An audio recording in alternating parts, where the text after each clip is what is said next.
کیف جو اللہ کے ذکر میں ہوتا تھا، جو کبھی مرشد کامل کے سامنے بیٹھ کر لوگ اللہ اللہ کرتے تھے تو لگتا یہ تھا کہ یہ یہاں ہیں ہی نہیں، یہ تو کہیں اور چلے گئے ہیں، یہاں موجود ہی نہیں۔ لیکن اب وہ موج نہیں، وہ شوق نہیں، وہ درد نہیں، وہ ذیل نہیں۔ اقبال تڑپ کے کہا کرتے تھے خرد کی گتھیاں سلجھا چکا ہوں، یا رب مجھے صاحب جنوں کر دے، اللہ مہربانی فرما، وہ کیفیت دے، وہ سرور دے۔ زندگی میں اگر اطمینان چاہتے ہو تو کبھی کبھی سب کچھ بھول کے نا تو مست ہو جایا کرو رب کی یاد میں۔ کبھی کبھی چھوڑ دیں دنیا، چھوڑیں یار موبائل، کسی وقت کرے اس کو بند، چھوڑے اس بات کا خیال کہ فلانے نے سلوٹ کیا ہے کہ نہیں کی، چھوڑے۔ حضرت باجزید بستامی رحمت اللہ تعالیٰ علیہ فرماتے ہیں میں نے اعتکاف کبھی اپنی مسجد میں نہیں کیا، اس لیے کہ سارے ہی ہاتھ چومنے والے، سارے ہی پیار کرنے والے۔ فرماتے ہیں میں جب اعتکاف کرتا تھا تو میں بستام سے دور نکل جاتا تھا جہاں کوئی مجھے جاننے والا نہ ہو۔ اٹھ بلیا چلو تھے وسیے جتھے وس دے نہیں سارے ینے، نہ کوئی ساڈی ذات پچھانے تے نہ کوئی سانو مننے، چل ادھر چلیں۔ اٹھ بلیا چلو تھے وسیے جتھے وس دے نہیں سارے ہی انے، نہ کوئی ساڈی ذات پچھانے تے نہ کوئی سانو۔ اتنا شوق ہے سلوٹ کرانے کا، اتنا شوق ہے تعارف کرانے کا، اتنا شوق ہے اپنا بتانے کا، تو یہ چیز غلبہ کر جاتی ہے، پھر نام رہ جاتا ہے، روح نہیں رہتی، پھر وجود رہ جاتا ہے، پھر باطن کی کیفیت نہیں رہتی۔ خدا را اپنے آپ کو بے چین نہ کرو، بے قرار نہ کرو، بے سکون نہ کرو، رب کی یاد میں آ جاؤ، درود و سلام میں آ جاؤ، نعت کے حسن میں آؤ، تلاوت کی دنیا میں آؤ، سجدوں کے نور میں آؤ۔ آؤ کبھی کھول کے دل مسجد کی صفائیاں کرے، آؤ نہ کبھی کوئی بوڑھا، دادی، نانی، دادا ان کے پاس بیٹھ کے پیر دبا کے اللہ کو راضی کرے۔ یہ کیف والی جگہ ہیں، یہ سرور والی جگہ۔ اتنی بے چین ہماری زندگی ہے، بے قرار ہے، تڑپتے ہوئے لوگ، لڑتے ہوئے لوگ، ایسے لگتا ہے اب یہ ایک دوسرے کا گریبان تھام لیں گے، بے قرار، بے چین۔ کسی کو انتظار کا کہا جائے نا کہ 10-20 منٹ کسی کا انتظار کرو تو بعض لوگ مجھے ایسے لگتا ہے جیسے یہ ان کا کلیجہ پھٹ جائے گا، ڈاکٹر کے انتظار میں بیٹھے ہیں تو بڑے پریشان ہیں۔ کسی کو ملنے گئے ہیں کو آدھا گھنٹہ بیٹھنا پڑ گیا تو بڑی دقت میں ہیں۔ اپنے آپ کو سکون دیں۔ آپ یقین کریں بڑا مزہ آتا ہے، کبھی کسی کا انتظار کرنا پڑے تو 2-4 تسبیح درود شریف پڑھی جاتی ہے، یعنی ذوق بن جاتا ہے کہ چلو اللہ نے موقع دیا ہے، کوئی سرکار کو یاد کر لیں، تنہائی مل گئی۔ ہمارا مزاج جس سختی کا شکار ہے وہ سختی آہستہ آہستہ ہمیں زیادہ آزمائش میں ڈال گئی۔ تو میرے بھائی زندگی میں اطمینان حسن ہے، اور وہ سب سے زیادہ اللہ کی یاد میں ملتا ہے، وہ سب سے زیادہ رب کریم کے ذکر میں۔ سب سے زیادہ جو چاہتا ہے نا دل ٹھنڈا رہے، زبان میٹھی رہے، وہ مدینے والے محبوب پہ درود و سلام پڑھا کرے، وہ حضور پہ درود و سلام پڑھا کرے، زبان میٹھی رہے گی۔ میرا ذاتی تجربہ ہے کہ جو آدمی اپنے اخلاق سنوارنا چاہے وہ حضور پہ درود شریف پڑھے، جو اپنے اخلاق سنوارنا چاہے، طبیعت کو ٹھنڈا رکھنا چاہے وہ درود شریف پڑھے، اس کا دل سکون میں آئے گا۔ کچھ کام اور ہیں زندگی میں اطمینان کے لیے، ان کا ہونا بھی بڑا ضروری ہے۔ سب سے پہلے اگر آپ چاہتے ہیں نا زندگی میں سکون ہو تو حقیقتوں کا سامنا کرنا سیکھیں۔ آپ جو ہیں وہ رہنا سیکھیں، جو آپ نہیں ہیں وہ بننے کی کوشش نہ کریں۔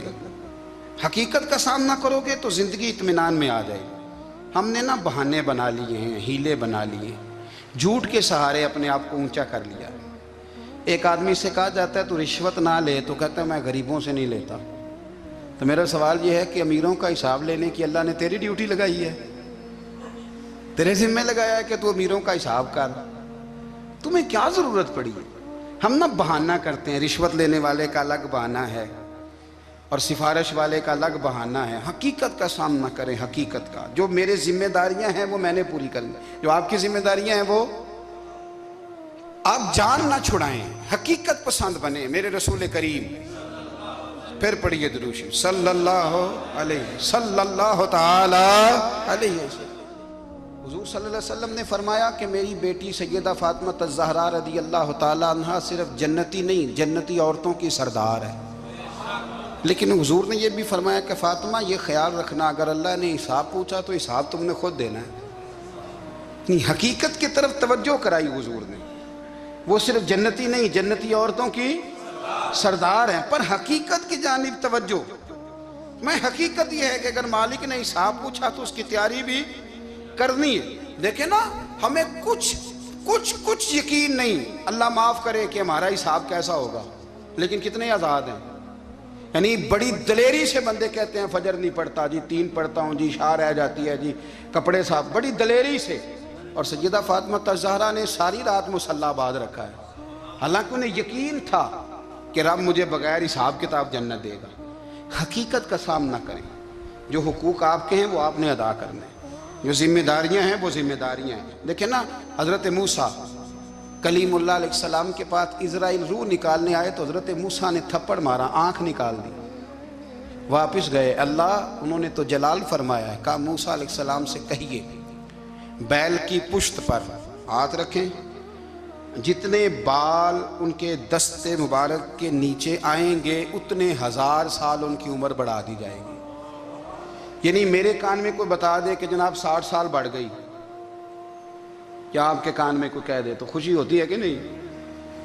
لیکن یہ حقیقت پسندی نہیں، اس لیے کہ 60 بھی گزر جائیں گے، 70 بھی، یہ حقیقت نہیں۔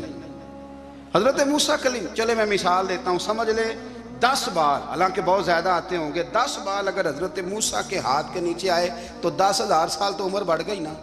10 یعنی 10 سال نہیں، 10 100 نہیں، 10 بہت زیادہ تھی نا۔ تو حضرت موسیٰ کلیم اللہ علیہ السلام سے آ کے عرض کیا گیا، حضور بیل کی پشت پر ہاتھ رکھیں، جتنے آپ کے ہاتھ کے نیچے بال آئیں گے اتنے 1000 سال عمر بڑھ جائے گی۔ تو حضرت موسیٰ نے حقیقت پسندی والی بات کی، فرمایا پھر کیا ہوگا؟ 10,000 سال کے بعد پھر کیا ہوگا؟ کہا حضور جانا تو پھر بھی ہے، فرمایا پھر ابھی چلتے ہیں۔ اگر جانا ہے نا، جانا ہے تو پھر، اگر جانا ہے تو پھر ابھی، اور سجنوں اگر نماز پڑھنی ہے تو ابھی کیوں نہیں؟ اگر داڑھی رکھنی ہے تو پھر رمضان کا انتظار کیوں کریں، ابھی کیوں نہیں؟ اگر سچ بولنا ہے تو پھر، اگر رزق حلال کھانا ہے تو پھر انتظار کا ہے گا۔ حقیقت ہوتی ہے، بہانہ ہوتا ہے، حقیقت چھپ نہیں سکتی بناوٹ کے اصولوں سے، کیونکہ خوشبو آ نہیں سکتی کبھی کاغذ کے پھولوں سے۔ یہ بات یاد رکھیں، اگر جانا ہے تو حضرت کلیم فرمانے لگے پھر 10,000 سال کے بعد بھی جانا ہے تو آج بھی۔ ہمیں بے قراری زندگی میں اس لیے کہ ہم حقیقت پسند نہیں، ہم بہانوں میں، ہم ہواؤں میں جیتے ہیں، ہواؤں میں، خیالات میں زندگی گزارتے ہیں۔ بڑا ٹائم پڑا ہے، مثلاً کتنا میرے رسول کریم صلی اللہ تعالیٰ علیہ وآلہ وسلم نے ایک دن صحابہ سے فرمایا تمہیں حیا نہیں آتی؟ حضور کیا ہوا؟ فرمایا وہ والے مکان بناتے ہو جن میں تم رہ نہیں سکتے، وہ والا مال جمع کرتے ہو جو کھا نہیں سکتے، حیا نہیں آتی؟ عرض کی حضور حکم کریں تو محبوب فرمانے لگے جوتے کا ایک تسمہ بند کرتا ہوں تو سوچتا ہوں دوسرا بند کرنے سے پہلے موت آ جائے گی، ایک سانس اندر جاتی ہے تو دوسرا آنے سے پہلے میں یاد کرتا ہوں کہ مجھے دنیا سے جانا ہے۔ تمہیں حیا نہیں آتی؟ وہ مکان بناتے ہو جن میں رہ ہی نہیں سکتے، وہ مال جمع کرتے ہو جو کھا، حقیقت پسند نہیں بھائی۔ ہم بہت سارے لوگ ہیں بڑی باتیں سناتے ہیں، بڑی، میں کہتا ہوں اصل میں نا زیادہ باتیں سنا کے نا بیچارہ اپنے آپ کو مطمئن کرنا چاہتا ہے، اصل بات یہ ہے کہ اندر سے نا ہلا ہوا ہے، کچھ بھی نہیں، بڑا زیادہ ہنستا ہے اور مجھے لگتا ہے کہ کوئی گہرا زخم چھپا رہا۔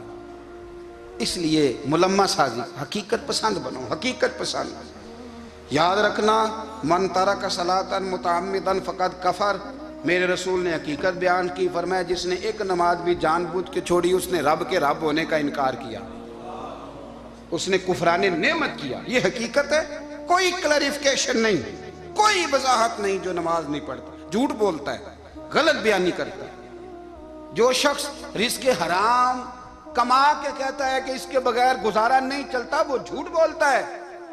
اس لیے کہ رب فرماتا ہے جب تجھے پیدا کیا ہے تو تیرا رزق میرے ذمہ ہے۔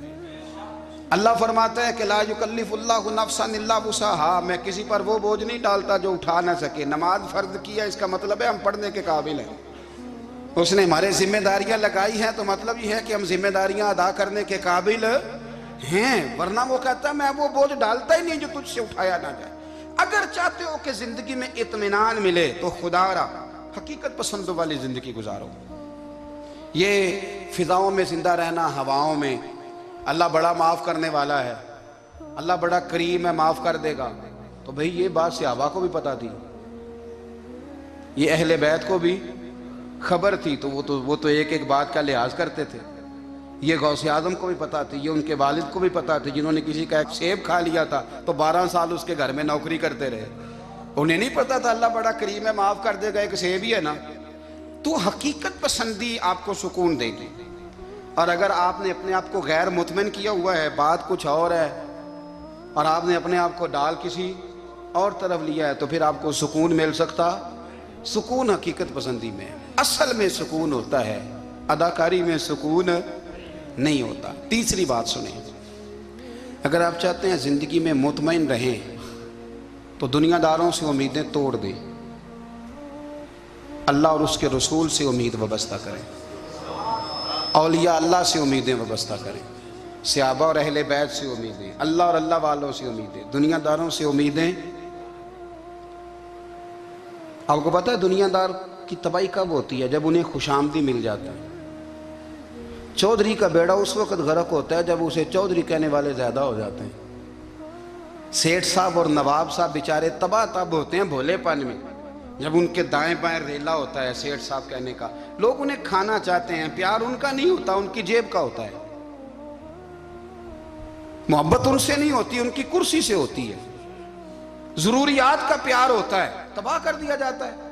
ہماری ساری توقعات دنیا داروں سے وابستہ ہو گئی ہیں، ناراض نہ ہونا، پیروں نے، مولویوں نے، درویشوں نے، انہوں نے بھی سیٹھ رکھے ہوئے جلسوں کی صدارت کرانے کے لیے، یعنی مذہبی جلسہ ہے، اس میں بہت زبردست پڑھے لکھے صاحب تقوی عالم کا خطاب ہے، اور کی صدارت وہ بندہ کر رہا ہے جس نے عشاء کی نماز بھی نہیں پڑھی، وہ بندہ صدارت کر رہا ہے، کیوں؟ اس لیے کہ اس نے لاکھ روپیہ دیا ہے محفل میں۔ خدا را دنیا داروں سے امیدیں چھوڑ دیں، ورنہ آپ کمزور پڑ جائیں گے، آپ کی امیدیں ٹوٹیں گی۔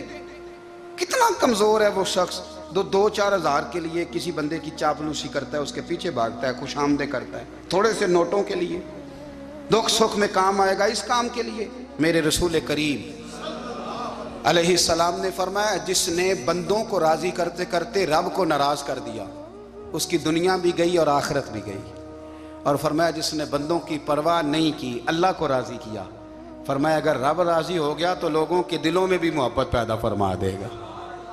کیا ضرورت ہے خوش آمد کرنا دنیا داروں کی، سیٹوں کی، نوابوں کی، چاپلو۔ اور میں آپ کو ایک بات بتاؤں، ہوتا پتہ کیا ہے؟ یہ جو حب جا اور حب با ہوتی ہے نا، اس سے پیٹ نہیں بھرتا۔ آپ کو اگر خوش آمد کرنی ہے تو پھر آپ کو ساری زندگی کرنی ہے۔ پھر ان کو بھی پتہ ہوتا ہے کہ تعلق کس بنیاد پر ہے، اس میں کبھی بھی خلوص پیدا نہیں ہوتا، آپ بے چین رہتے ہیں، بے قرار رہتے ہیں، آپ کو تکلیف رہتی ہے ہمیشہ۔ کبھی بھی دنیا داروں سے امیدیں وابستہ نہ کریں۔ ایک بات سنیں بڑی شاندار، امام غزالی نے لکھی ہے۔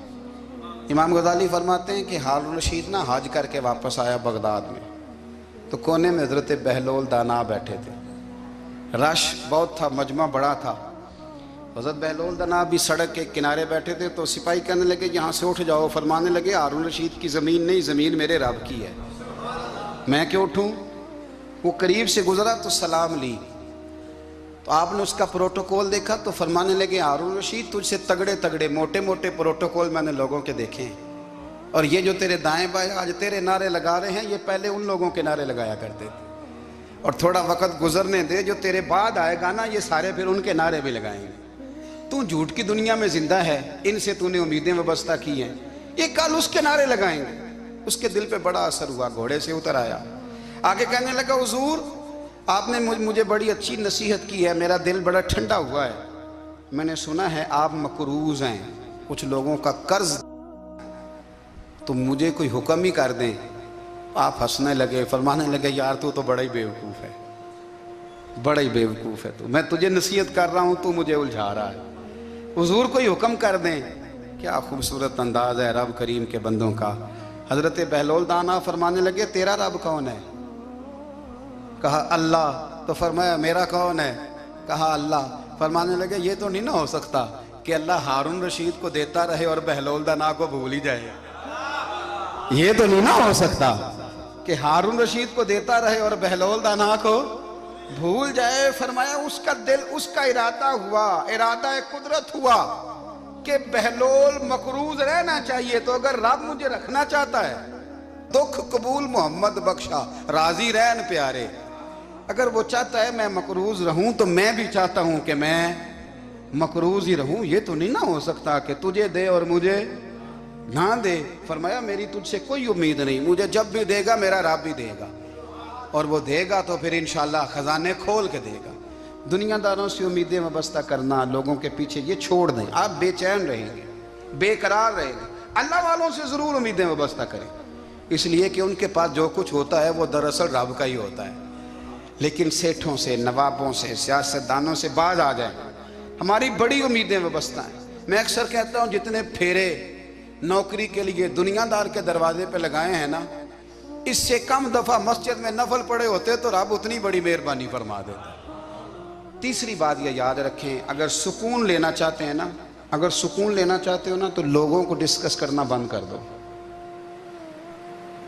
کس کو اللہ نے کتنے پیسے دیے ہیں وہ جانے اور اللہ جانے، کس کو اللہ نے کتنی گاڑیاں دی ہیں وہ جانے، اور لوگوں کو ڈسکس کرنا.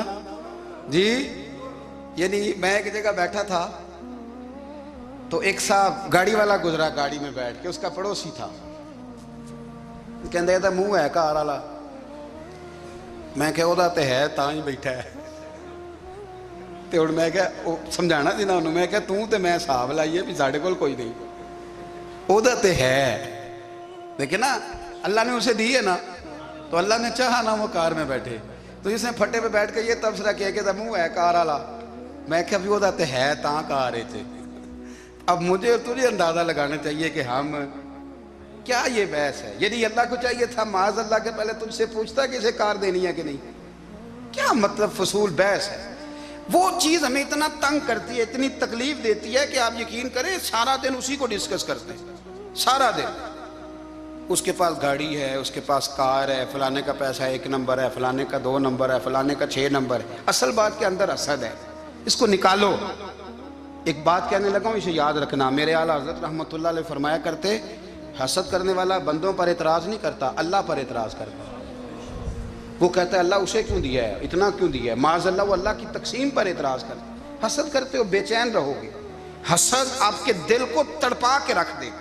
چھوڑے، اللہ بڑا کریم ہے، جس کو جہاں چاہتا ہے وہاں بٹھا دیتا ہے. آپ قطعاً اس بحث میں نہ پڑے کہ اللہ نے کس کو کتنا دیا ہے، کب دیا ہے، کیوں دیا ہے. وہ بڑا بے نیاز ہے. حسد آپ کو تباہ کرے گا. دنیا میں پہلا گناہ جو ہوا تھا وہ حسد تھا. ابلیس نے حضرت آدم سے حسد کیا، کہنے لگا میں بہتر ہوں، سرداری اس کو مل رہی ہے، یہ تو اللہ کو پتہ ہے نا کس کو دینی ہے. اور دنیا میں پہلا قتل حسد کی وجہ سے ہوا. حابیل قابیل کے درمیان حسد کا معاملہ تھا. خاتون کا نکاح اس سے کیوں ہو رہا ہے، مجھ سے ہونا چاہیے. حسد تباہی کرتا. آپ یقین کریں، یعنی دکاندار کے سامنے دوسری دکان پڑتی ہے اور پریشان ہو جاتا ہے. وہ کہتا ہے میرا کیا بنے گا، لا حول ولا قوت الا باللہ العلی العظیم. یعنی تیرا کا خیال ہے کہ تیرے حصے کی روٹی وہ کھا جائے گا. اتنا چھوٹا دل. یعنی تیرا موقف یہ ہے کہ تیرے حصے کا نصیب اس تک چلا جائے گا، یہ تیری خواہش ہے. ایک دوسرے کی کمزوریاں بیان کرنا، اس کا تو مال ہی ناقص ہے جی، اس کے تو پاس ہی کچھ نہیں. یہ تو کمزور لوگوں کا طریقہ ہے. میرے رسول کریم علیہ السلام گزر رہے تھے، پت جھڑ کا موسم تھا، خزاں کا موسم تھا، درختوں کے پتے جھڑ رہے تھے. صحابہ کو ساتھ لے کے حضور گزرے اور ایک درخت کی ٹہنی کو پکڑ کے حضور نے ہلایا. صحابہ فرماتے ہیں کہ چھم چھم اس کے پتے گرے، زمین پر ڈھیر لگ گیا. حضور نے فرمایا دیکھا تم نے کیا ہوا؟ حضور ہاں. فرمایا کتنی تیزی سے پتے جھڑے ہیں، صرف تنا رہ گیا ہے اور خالی ٹہنیاں رہ گئی ہیں، کوئی حسن بچا ہے؟ حضور نہیں. تو نبی کریم فرمانے لگے جو حسد کرتا ہے نا اس کی نیکیاں بھی اسی طرح جھڑ جاتی ہیں. اسی طرح اور ایک جگہ حضور فرمانے لگے جس طرح راکھ لکڑی کو آگ کھا جاتی ہے، جس طرح لکڑی کو آگ، جب آگ کھا جائے تو پھر لکڑی کو لکڑی نہیں کہا جاتا، راکھ کہا جاتا ہے، کوئلہ کہا جاتا ہے، اس کی اصل باقی یعنی اسے کھائی جاتی ہے۔ تو حضور علیہ السلام فرمانے لگے جس طرح آگ لکڑی کو کھا جاتی ہے، فرمایا اسی طرح حسد نیکیوں کو کھا جاتا ہے، نیکیاں رہتی نہیں۔ حسد کرنے والے کے پاس نیکیاں یعنی ان کی اصل شکل موجود، کبھی بھی حسد نہیں کریں۔ اللہ کی تقسیم ہے، جس کو چاہے جب چاہے جتنا چاہے عطا کرے۔ اور چوتھی بات میرے بھائی، کبھی بھی بغض نہ پیدا کریں۔ بغض والے لوگ بے سکون رہتے ہیں۔ بہت ساری کمزوریاں ہمارے اندر ہوتی ہیں نا، پھر اللہ ہماری روزی تو نہیں نہ بند فرماتا، یہ تو نہیں کہتا کہ زمین سے نکل جاؤ۔ اگر یہی والا معاملہ ہو جو ہمارا ہے کہ شادی پہ اس نے میرے ساتھ برا سلوک کیا تھا، اب ساری زندگی بغض رکھنا ہے، اگر یہی معاملہ فرشتے اللہ کی بارگاہ میں کہیں کہ یا اللہ اس نے فلانے دن شراب پی تھی، اب اس کو زمین میں نہیں رہنے دینا، نظام زندگی چلے گا؟ تو اگر اللہ ہمیں معاف کرتا ہے تو ہم بندوں کو معاف کیوں نہیں کرتے؟ آپ یقین کریں اتنی لمبی عداوتیں، اتنا لمبا حسد، اتنا لمبا بغض، اتنا لمبا۔ حدیث میں نے پڑھی، میں حیران رہ گیا۔ میرے نبی کریم علیہ السلام نے فرمایا اپنی بیوی سے کبھی بغض نہ رکھنا، اگر اس کی ایک بات ناپسند ہو تو اسے چھوڑ کے وہ بات دیکھو جو تمہیں پسند ہے۔ میں اس حدیث کو پڑھ کے سوچنے لگا کہ کیا بیوی کا بھی بغض رکھتے ہیں لوگ؟ اب حضور نے کہا ہے تو اس کا مطلب ہے لوگ بیوی کا بغض بھی رکھتے ہیں۔ اب اس پر استدلال کر کے مجھے کہنا پڑے گا کہ سسرال والوں کا بغض بھی رکھتے ہیں، کہنا پڑے گا کہ بھائی کے سسرال والوں سے بھی بغض رکھتے۔ اس حدیث کی روشنی میں سمجھا کہ لوگ بھابھی کا بغض بھی بغض رکھتے ہیں، بغض، ورنہ عادتیں تو ہماری بھی کئی بری ہوتی ہیں۔ اگر عادات ایک وجہ بنے اختلاف کی تو عادتیں تو ہماری بھی کئی بری ہیں، لیکن ہم اپنی بری عادتوں سمیت اپنے آپ سے پیار کرتے ہیں، اور سامنے والے کی ایک بھی عادت بری ہو تو اس سے بغض رکھتے ہیں۔ بغض نہ پیدا کریں۔ میرے نبی پاک علیہ السلام نے فرمایا کچھ چیزیں تمہارے دین کو مونڈ ڈالیں گی، تباہ کر دیں گی، کاٹ دیں گی۔ حضور کون سی؟ فرمایا حسد، تکبر اور بغض، یہ تمہارے دین کو تباہ کر دیں۔ ہم بے چین اس لیے ہیں کہ ہم نے بہت سارے لوگوں کا بغض پالا ہوا ہے، اور ہر فیلڈ میں سیاستدان نے سیاستدان کا، ذاتیات پر اتر کے بات کرتے ہیں، معزز ترین لوگ، تاجر نے تاجر کا، اللہ ماشاءاللہ بعض جگہ پہ اہل علم بھی ایک دوسرے سے عداوت رکھتے ہیں۔ خدا را دل رب کریم کے آنے کا ٹھکانہ ہے، یہ صاف ہوگا تو اس میں رب رسول کے جلوے ہوں گے، اگر اس میں عداوت ہو، اس میں بغض ہو، اس میں کینہ ہو، نفاق ہو۔ سنیں میرے رسول کریم حضرت ابو بکر صدیق رضی اللہ تعالیٰ عنہ کہتے ہیں میں رو ہی پڑا۔ مکہ فتح ہوا نا تو اکرمہ بن ابو جہل نے پیغام بھیجا کہ میں نا کلمہ پڑھنے کے لیے آ رہا ہوں۔ بات لمبی ہے، میں موضوع پہ رہنا چاہتا ہوں۔ کہتے ہیں جب وہ آنے لگا نا تو نبی پاک نے ہم سب کو بلایا، ہم حاضر خدمت ہوئے تو حضور فرمانے لگے کہ اس کے باپ نے نا بڑا ظلم کیا ہے ہمارے ساتھ، ابو جہل نے بڑا ستایا ہے، بڑی تکلیف دی ہے۔ آپ مجھے بتلائیں کہ وہ ایک دفعہ کسی شادی پہ بحث ہوتی ہے بیوی کے بھائی کے ساتھ، پھر ساری زندگی اس بیچارے کو معافی، وہ 10 دفعہ گھر آتا ہے معافی مانگنے پر سوال ہی نہیں پیدا ہوتا، میں او ہو مجھے ہی کہہ دیا، یعنی پھر مجھے ہی کہہ دیا آپ نے، اور میری شان میں بے ادبی، اور پھر میں معاف کر دوں؟ توبہ توبہ توبہ، یہ کیسے ہو سکتا ہے؟ میری ناک نیچی ہو جائے گی، اور آپ نے مجھے کہہ دیا، سوال ہی نہیں پیدا ہوتا۔ اور یہ رونا میں اکثر ہوتا ہوں کہ شادی والے دن داماد صاحب کا زیادہ دماغ خراب ہوتا ہے۔ جب چھوٹی سالی کی شادی ہوتی ہے نا، اس دن اس کو بخار چڑھتا ہے، کوئی اس کو کان میں کہتا ہے تیری عزت نہیں کر دے، اس دن اس کا دماغ خراب ہو جاتا ہے، بچے اٹھا کے نکل آتا ہے، وہ بیچارہ سسر منتیں کر رہا ہوتا ہے کہ تیری مہربانی آ جا، یہ عزت کرا رہا ہے۔ تو میں نے کہا احتجاج کر کے جو عزت کرائی جاتی ہے وہ عزت نہیں ہوتی۔